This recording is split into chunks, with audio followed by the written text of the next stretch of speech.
Bro ఇప్పుడే కన్నప్ప చూసిన ఎవడన్నా వచ్చి ఇట్లా పైసలు తీసుకొని బొక్కలు చెప్పి అంటే బ్యాడ్ రివ్యూస్ ఇచ్చినాకో విన్నాను బ్రో. ఇది ఫస్ట్ ఆఫ్ ఆల్ వచ్చేసి మన హిందూ కల్చర్ ని ప్రమోట్ చేసే సినిమా. దీనిలో కూడా మీరు ఏ సర్టిఫికేట్ చూసినట్టు నాకు రొమాన్స్ మధ్య సినిమా తక్కువైంది అది అని కొంతమంది చెప్తారు. ఇది కాదు బ్రో, ఇది మన థీమ్ కాదు.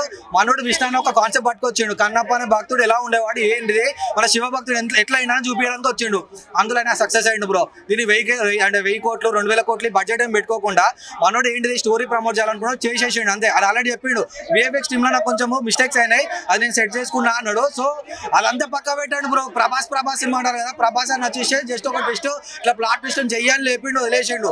దీంట్లో కూడా మనం బొక్కలు ఎందుకోవద్దు, జస్ట్ పోరాలకు తీసుకొని చూపించలేదు. ఎందుకంటే పోరాలకు ఇప్పుడున్న పోరాలకు దేవుళ్ళ పేర్లు కూడా చక్కగా తెలియదు వాళ్ళకు. ఇలా వచ్చి చూపిస్తే అర్థమైతే చరిత్ర ఏంది, మనం ఏంది, అసలు మనం ఏ నెల మీద ఉన్నాం అనేది.